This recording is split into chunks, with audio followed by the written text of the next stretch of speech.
Hello everyone. ये video मैं आपको कॉलेज के बारे में बताने के लिए बना रहा हूँ। कॉलेज लाइफ और स्कूल लाइफ में बहुत डिफरेंस होता है। कॉलेज लाइफ में आपके पास एनसीईआरटीज़ नहीं होती। स्कूल लाइफ में जब हम 9th 10th में होते हैं, 11th 12th में होते हैं, हमारे पास एनसीईआरटीज़ होती हैं जिनसे 80% सिलेबस आता है और 10-20% हमारा बाहर से आता है। बट कॉलेज लाइफ अलग होती है। कॉलेज लाइफ में एनसीईआरटीज़ नहीं होती। वहाँ पर आपके पास आर डी शर्मा जैसी बुक्स होती हैं। जैसे 9th 10th 11th 12th में आप 10-20% के लिए आर डी शर्मा पढ़ते थे। अब कॉलेज में जब आप जाओगे तो आपको उतनी साइज़ की मोटी मोटी बुक्स मिलेंगी, बल्कि उससे भी मोटी।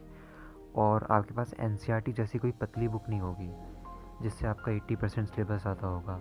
और जो आपके पास ये मोटी मोटी आर डी शर्मा जैसी बुक्स होंगी, इनमें से आपको ढूंढ ढूंढ के पढ़ना है। आपके पास आपका सिलेबस का एक पेज होगा जो आपको आपकी यूनिवर्सिटी, आपकी कॉलेज यूनिवर्सिटी देगी। आपको उस पेज में से देख देख कर अपने टॉपिक चूज़ करने हैं। और इन बुक्स में, इन मोटी मोटी बुक्स में जो आपको कॉलेज लाइब्रेरीज़ में मिल जाएंगी, उनमें से उन आपके सिलेबस के टॉपिक्स को ढूंढना है उन बुक्स में, और फिर उन टॉपिक्स को पढ़ना है। इवन कोई ये भी नहीं बताएगा कि कितनी डेप्थ तक पढ़ना है। जब एनसीईआरटी पहले बताया करती थी कि बस पूरी एनसीईआरटी क्लियर कर दो, आपका 80% क्लियर है, इतनी डेप्थ है। बाकी 10-20% थोड़ा ट्विस्ट मार के, थोड़ा थोड़ा थोड़ा राउंड करके क्वेश्चन को देंगे, वो थोड़ा कॉम्प्लिकेटेड कर देंगे, बस इतना ही होता था। बट बीएससी में, ये कॉलेज में, ग्रेजुएशन में आपको कोई ये नहीं बताएगा कि किस डेप्थ तक जाना है। आपके पास बस सिलेबस होगा जिसमें टॉपिक्स होंगे। उन टॉपिक्स को देखो, बुक्स उठाओ, उस बुक्स में उनको टॉपिक्स को ढूंढो और फिर उन टॉपिक्स को पढ़ो। ये आपका काम है। और आप खुद इमेजिन कर लो, अगर आप 9th 10th 11th 12th के स्टूडेंट हो, कि अगर मैथमेटिक्स आपको कहें कि एनसीईआरटी छोड़कर आर डी शर्मा से स्टार्ट करो और उसी से ख़त्म कर दो, तो क्या आप कर पाओगे? आपके पास बाकी के भी सब्जेक्ट हैं, और बोले कि बाकी के सब्जेक्ट भी इतनी मोटी मोटी बुकों से पढ़नी है और एनसीईआरटी यूज़ नहीं करनी। और जो आपका सिलेबस है, जो सीबीएसई ने दे रखा है, उस सिलेबस को देख देख कर उन आर डी शर्मा में टॉपिक्स ढूंढना, और फिर उन टॉपिक्स को ढूंढ के उन टॉपिक्स को कवर करना। और आर डी शर्मा में ज़्यादा ही डेप्थ में चले जाते हैं तो आपको ये भी नहीं बताया जाएगा कि आपको कितनी डेप्थ तक पढ़ना है आपके एग्ज़ाम के लिए। तो आप समझ गए होगे कि एक्चुअल सिचुएशन क्या होगी आपके पास ग्रेजुएशन में।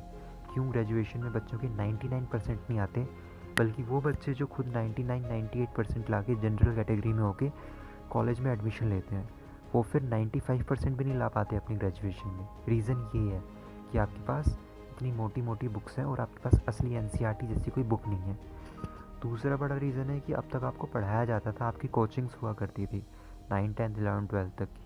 लेकिन जैसे 12th ख़त्म होती है, ग्रेजुएशन शुरू होती है, कोचिंग्स ख़त्म हो जाती हैं। अब तो जब टाइम आगे बढ़ा है, ऑनलाइन सब हो गया, तो कोचिंग्स आने लगी हैं। ग्रेजुएशन भी ऑनलाइन पढ़ाने लगे हैं। और जो लोग ऑनलाइन पढ़ाते हैं उनके ऑफलाइन कोर्सेज़ भी हैं, लेकिन ये लोग बहुत कम है। तो आप चाहो तो इनके ऑनलाइन कोर्सेज़ ले सकते हो, लेकिन अब शुरू हुआ है। पहले कोचिंग्स नहीं थी ग्रेजुएशन वालों की। तो जैसे मेरा कोर्स फ़िज़िक्स ऑनर्स है, और फिज़िक्स ऑनर्स साइंस का सब्जेक्ट है, और ऐसा सब्जेक्ट है कि जिसमें कॉन्सेप्ट्स ही कॉन्सेप्ट्स होते हैं। फ़िज़िक्स समझ पाना, अगर आप 11th 12th के स्टूडेंट हो तो आपको पता होगा कि फ़िज़िक्स कितनी टफ़ होती है। अगर आप JEE IIT की फ़िज़िक्स करते हो तो आपको पता होगा फ़िज़िक्स कितनी टफ़ होती है। तो हमारी ग्रेजुएशन वाली JEE IIT की फ़िज़िक्स सेम जैसी है। टॉपिक्स अलग हैं, चीज़ें अलग हैं, लेकिन जो टफनेस है वो सेम है। टफ़ हैं दोनों के दोनों, ग्रेजुएशन वाली भी फ़िज़िक्स भी और JEE IIT वाली फ़िज़िक्स भी।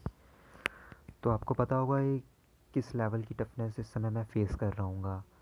तो यहाँ पे कोई कोचिंग नहीं है। जो ऑनलाइन कोचिंग दे रहे हैं वो भी मनी में दे रहे हैं। कोई भी अब तक यूट्यूब पे कोई ऐसा आया नहीं है जो फ्री में कोचिंग दे रहा हो। और जो दे रहे हैं वो बस एक यूनिट, 4-5 यूनिट्स होती हैं सिलेबस में, उनमें से बस एक यूनिट फ्री में पढ़ाते हैं और बाकी यूनिट आपको ख़रीदनी पड़ती हैं। तो बड़ा चेंज ये है कि पहले आपको पढ़ाया जाता था 9th 10th 11th 12th online YouTube पे फ्री में पढ़ा देते थे, पर अब कोई पढ़ाएगा नहीं। आपके पास एनसीईआरटीज़ नहीं होंगी, आपको आर डी शर्मा जैसी मोटी मोटी बुक से पढ़ना होगा। आर डी शर्मा जैसी मोटी मोटी बुक से पढ़ना होगा, इसका मतलब ये नहीं है कि आपके पास आर डी शर्मा होगी, नाम दूसरे होंगे, ऑथर दूसरा होगा, लेकिन बुक उतनी मोटी होगी, उससे भी मोटी होगी। तो आपको इतनी मोटी बुक से अपने सिलेबस के टॉपिक ढूंढ ढूंढ के पढ़ने पड़ेंगे। और तीसरी सबसे बड़ी बात जो मैं आपको बताऊंगा, पहली तो ये थी कि आपके पास एनसीईआरटी नहीं है, दूसरी ये थी कि आपको कोई कोचिंग नहीं देगा, और तीसरी सबसे बड़ी बात ये है कि थर्ड ये है कि आपके पास टाइम बहुत कम है। यहाँ पर बस 6 मंथ्स होते हैं और उतना ही पढ़ना होता है जितना आपको 11th 12th में एक ईयर में पढ़ना था, उतना आपको 6 मंथ में पढ़ना है। मैं इसलिए कह रहा हूँ क्योंकि भले टॉपिक्स और सिलेबस इतना ज़्यादा नहीं है जितना मैं बोल रहा हूँ, लेकिन उसका जो डेप्थ है फिज़िक्स ऑनर्स के अंदर फिज़िक्स ऑनर्स के अंदर जो डेप्थ है, वो डेप्थ जिसे मैं अभी फेस कर रहा हूँ, वो डेप्थ इतनी ज़्यादा है कि ये बोलना गलत नहीं होगा कि आप पूरी 11th की 1 साल की फ़िज़िक्स आधे साल में पढ़ोगे। हर बार आधे साल में पढ़ोगे और आधे साल बाद आपके एग्ज़ाम्स होंगे। कॉलेज का ऐसा होता है कि पहले हाफ ईयर्स ख़त्म हुए आपके एग्ज़ाम, जिसे कहते हैं फर्स्ट सेमेस्टर, फिर अगला हाफ ईयर ख़त्म हुआ, आपके सेकंड सेमेस्टर आ गए। तो ये एग्ज़ाम्स होते हैं। ऐसे 3 साल 6 सेमेस्टर्स होंगे। 6 सेमेस्टर्स, 1 साल में 2 सेमेस्टर्स, 3 साल में 6 सेमेस्टर्स। जो बीटेक करते हैं उनके 8 सेमेस्टर्स होते हैं, 4 ईयर्स होते हैं, और एंड उनके 8 सेमेस्टर्स होते हैं। कुछ लोग बीटेक के साथ एमटेक भी करते हैं 1 साल की, उनके 5 ईयर्स का कोर्स होता है, उनके 10 सेमेस्टर्स होते हैं। तो आपको हर सेमेस्टर हाफ ईयर को आप हाफ ईयर मत मानना, 5 मंथ्स मानना, क्योंकि बचे हुए जो 1 मंथ में आप थोड़ा सा स्टार्टिंग में रिवाइज करोगे, बाकी पेपर देने में चला जाएगा। तो आपके पास 5 मंथ्स है। और जो आपके पास चैप्ट वो सब्जेक्ट्स जो आपके पास सब्जेक्ट्स हैं वो 4 हैं या फिर 5 हैं। तो आपको 5 मंथ में 4 या 5 सब्जेक्ट्स कंप्लीट करने हैं, वो भी आर डी शर्मा जैसी मोटी मोटी बुक से। और आपके पास ये जो 4 5 सब्जेक्ट्स हैं, सब में आपको आर डी शर्मा जैसी मोटी मोटी बुक्स पढ़नी है। अपने सिलेबस के टॉपिक्स ढूंढ ढूंढ के उन्हें कवर करना है, जहाँ आपको ये भी नहीं पता कि डेप्थ कितनी जानी है। हो सकता है आप ज़्यादा चले जाओ, हो सकता है आप उतना ना जाओ जितना आपको करना है। तो इससे डील करने का सबसे अच्छा तरीका ये होता है कि आप स्टार्टिंग से ही, फॉर एग्ज़ाम्पल मेरा फर्स्ट सेमेस्टर शुरू हुआ है, तो मैं फर्स्ट सेमेस्टर स्टार्ट होते के साथ पिछले साल की पास्ट ईयर की बुक लाऊंगा फर्स्ट सेमेस्टर की, और जितने भी अब तक सारे पास्ट ईयर्स के क्वेश्चंस आए थे उन सारे क्वेश्चंस को कवर कर लूँगा, उन्हें प्रैक्टिस कर लूँगा स्टार्टिंग से ही। और जब वो क्वेश्चंस कर लूँगा तो मुझे आइडिया लग जाएगा किस तरह के क्वेश्चंस आते हैं, फिर मैं उसी डायरेक्शन में पढ़ूंगा उन मोटी मोटी आर डी शर्मा जैसी बुक से। और जब मैं उसी डायरेक्शन में पढ़ूंगा तो मेरे मार्क्स आने के चांस बढ़ जाएंगे, क्योंकि कोई भी 99% नहीं ला पाता कॉलेज में, इसी रीज़न से। दूसरी बात, कोई पढ़ा नहीं रहा है तो किसी के कॉन्सेप्ट क्लियर नहीं है, इसलिए अच्छे मार्क्स भी नहीं आ रहे हैं। तो आपके पास टाइम कम है और आपको दिन रात लगाने होंगे अगर आपने इतना टफ कोर्स ले रखा है। ऑनर्स कुछ भी करके लोगे, साइंस की खासकर, तो आपको कुछ भी करके, मतलब physics honours, chemistry honours, maths honours, कोई भी ऑनर्स लोगे साइंस फील्ड की, तो आपको बहुत मेहनत करनी पड़ेगी। आर्ट्स फील्ड्स की हिस्ट्री ऑनर्स, ज्योग्राफी ऑनर्स लोगे तो इतनी मेहनत नहीं करनी पड़ती, वहाँ पे सिर्फ लर्निंग का काम होता है। यहाँ साइंस साइड में अंडरस्टैंड करना पड़ता है, फिर याद करना पड़ता है, और एग्ज़ाम में एज इट इज़ नहीं लिखते, जैसे हिस्ट्री में एज इट इज़ लिखते हैं ना कि जो भी हुआ था एज इट इज़ लिख दिया। साइंस में सोचना पड़ता है, दिमाग लगाना पड़ता है, न्यूमेरिकल्स होते हैं, डेरिवेशंस होती हैं। डेरिवेशंस तो फिर भी लर्न वाली हैं, लेकिन न्यूमेरिकल्स होते हैं जिनमें दिमाग लगाना पड़ता है, सोचना पड़ता है कि उन्हें सॉल्व कैसे करेंगे, वो एज इट इज़ नहीं आते। और जिन्होंने मैथ्स ले रखी है, मैथ्स ऑनर्स, उन्हें तो पता होगा कोई भी क्वेश्चन एज इट इज़ नहीं आता, पूरे पेपर में दिमाग लगाना पड़ता है। तो साइंस वाले बच्चों के पास बिल्कुल भी टाइम नहीं होगा।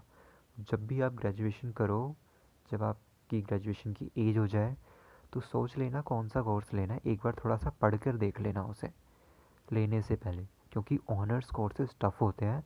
और साइंस में फ़िज़िक्स, मैथ्स या केमिस्ट्री ऑनर्स लोगे तो बहुत मुश्किल हो जाएगा।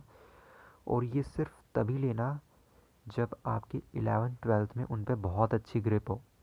जैसे मेरा मैथ्स बहुत अच्छा था, मुझे मैथ्स ऑनर्स लेना चाहिए था, लेकिन मैंने फ़िज़िक्स ऑनर्स ले लिया, इसलिए मुझे प्रॉब्लम हो गई।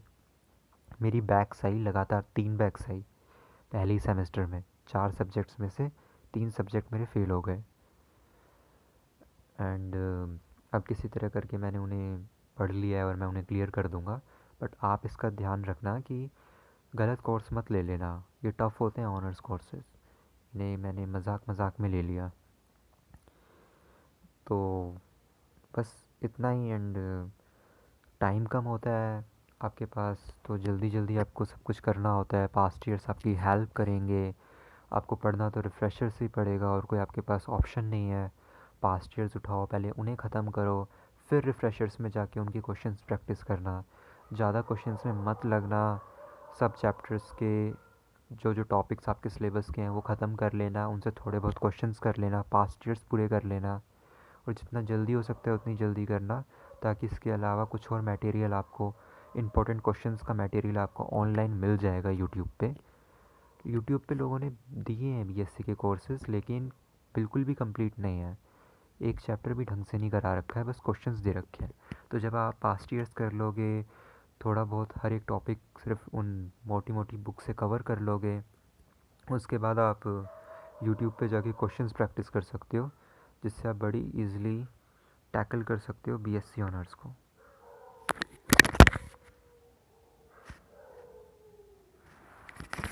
बस इतना ही इस वीडियो में। Thanks for watching.